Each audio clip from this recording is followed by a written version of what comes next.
You don't know the truth, Sophia.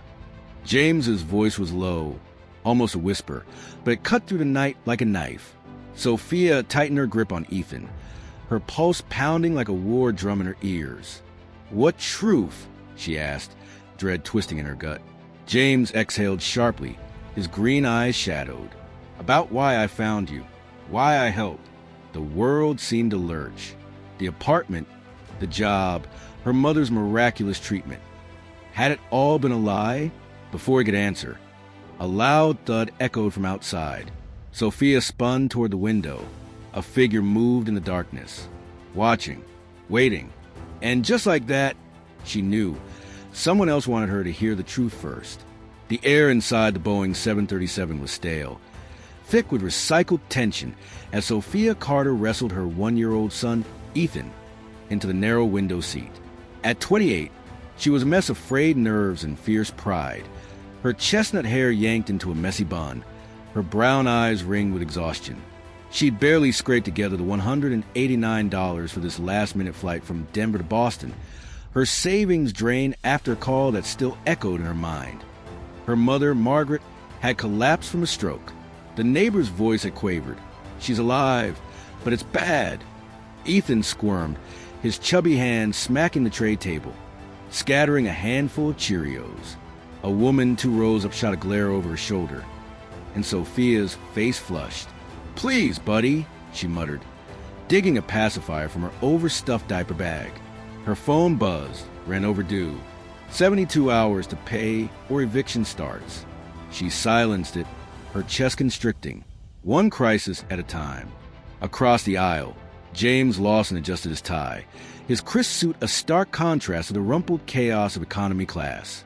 At 38, he radiated control, high cheekbones, piercing green eyes, and a presence that suggested he shaped the world to his will. As head of the Lawson Neurological Institute, he was accustomed to private jets, not this overcrowded nightmare. A glitch had bumped him from first class, and he'd accepted it with a tight smile until the baby's cries pierced his focus. "Rough day?" His voice was smooth, cutting through Ethan's fussing. Sophia looked up, bracing for a jab.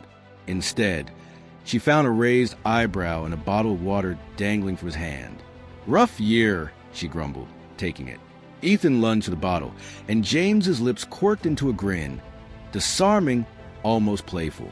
"He's got fire," he said. "I'm James." Sophia. Her tone was sharp, wary. When Ethan toppled her water, soaking her jeans, James didn't blink.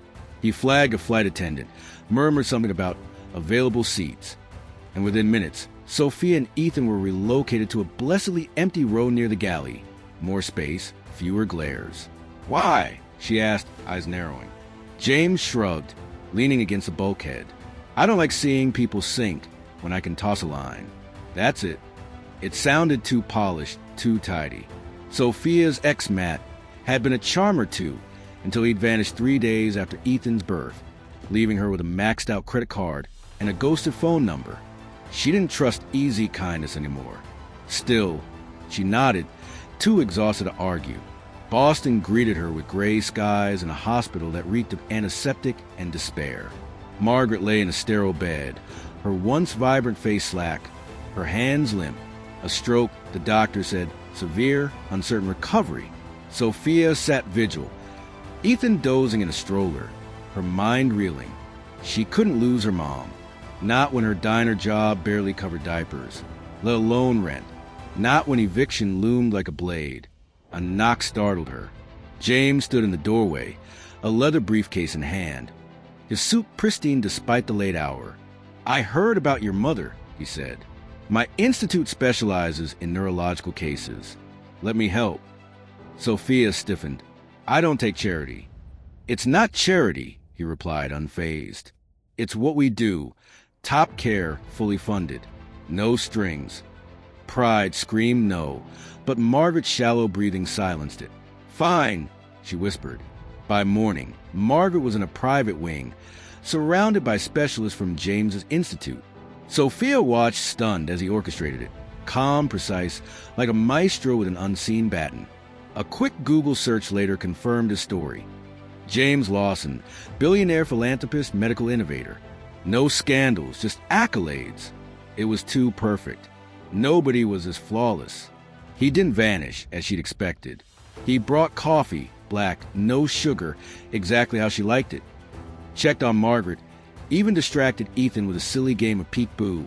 Sophia caught herself smiling, then stopped. What was his game? Then came the apartment. Institute property, he said, pressing keys into her hand. A 2-bedroom near the hospital. Simple but cozy. For families in treatment. You need a base. Her fingers curled around the keys, hesitation warring with desperation. Back in Denver, her landlord had texted again. Locks change tomorrow. She had no options. Temporary, she said, but temporary stretched into something more. Margaret improved, speech slurring back to life, her grip strengthening. James's institute offered Sophia a job, teaching 3rd grade at Crestwood Elementary, a school they funded with childcare for Ethan. It was a lifeline, but its seamlessness gnawed at her. Why me? She demanded one evening, catching him outside the hospital as snow dusted his coat. He met her gaze, steady, because you're a survivor, because you deserve more than scraping by, and because... He paused, a shadow crossing his face. I see something in you. Her pulse raced. It wasn't just his words. It was a fracture in his composure, the hint of something raw. She didn't trust it. Not yet. Months slipped by. Ethan thrived at daycare. Margaret walked with Kane, and Sophia found rhythm in teaching. Her students' laughter assailed her worn spirit. James became a fixture. Pizza nights at the apartment, late talks about books and dreams. She softened, laughed more, but doubt lingered like a thorn. Was she just a cause to him? A pity project with a tired smile? Then came the envelope. It arrived at Crestwood, slipped under a classroom door, unmarked before her name in block letters. Inside were photos. James at a black tie gala, arm around a striking redhead. Time-stamped 3 weeks ago. A note in red ink. He's lying. Asked about Rachel. Her stomach dropped. That night, she cornered him in the apartment, slamming the photos onto the counter. Who's Rachel? What are you hiding? James's face paled, his hands clenching. He sank onto a stool, dragging a hand through his hair. Rachel was my fiancée, he said, voice rough. She died 3 years ago. Aneurysm. I couldn't save her, even with all I had. It's why I built the Institute. Sophia's anger wavered, pity seeping in. Then who sent this? I don't know. He stood, pacing. But I'll find out. I promise. She wanted to believe him, but suspicion took root. Was someone watching her, digging into her life? 2 days later, a second note arrived, shoved into her mailbox. Leave him or Ethan pays. A blurry photo of Ethan at daycare was taped inside. She clutched her son, heart racing, and called James.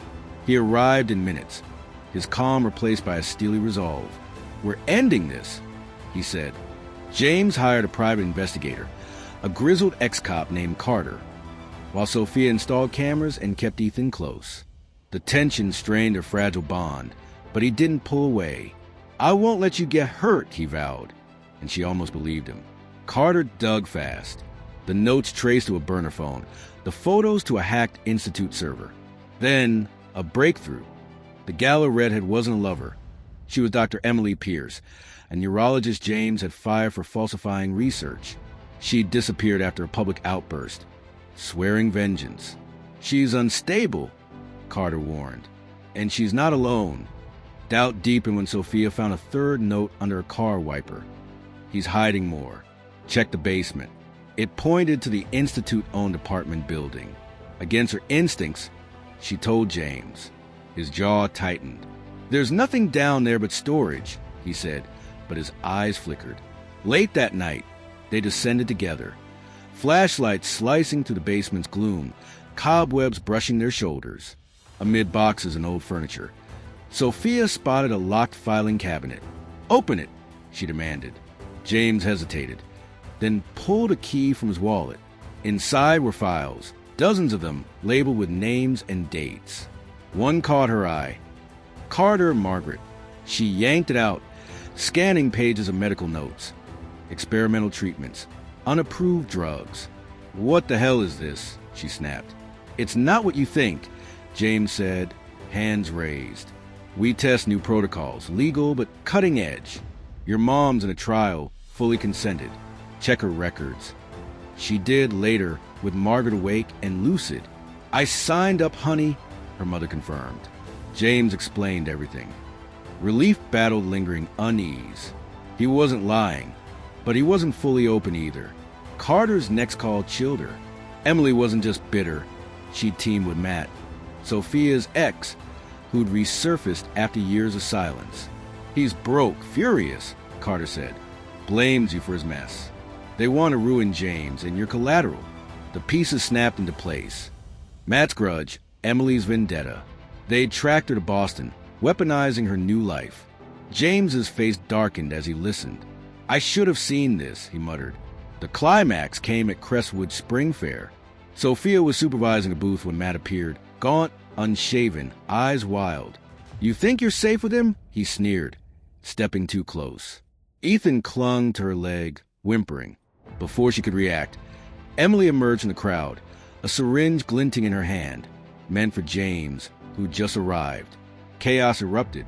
James tackled Emily, pinning her as security swarmed.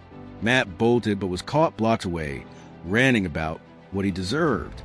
Police hauled him off. Emily to a psych hold, Matt to jail. Sophia stood trembling, James's arm around her, Ethan safe. The threat was gone, but the scars lingered. 8 months after that first flight, James took Sophia to the hospital rooftop. Margaret stood nearby, steady on her cane, Ethan giggling in her arms. "I love you," James said, voice raw. "Not because I saved you, because you saved me from shutting down, from forgetting why I do this. I want us, Sophia, your strength, your fire." Tears blurred her vision. She built walls to survive Matt to protect Ethan, but James saw through them, not to fix her, but to stand beside her. "I love you too," she said. "For you." They kissed, Margaret cheering, Ethan clapping. Days later, the Institute unveiled the Carter program, support for single parents in crisis, named for Sophia and her mother. It wasn't just a symbol, it was their legacy. Life wasn't perfect. Sophia still flinched at shadows. James wrestled with guilt over Rachel. But as they watched Ethan chase fireflies in their shared backyard, hope took root.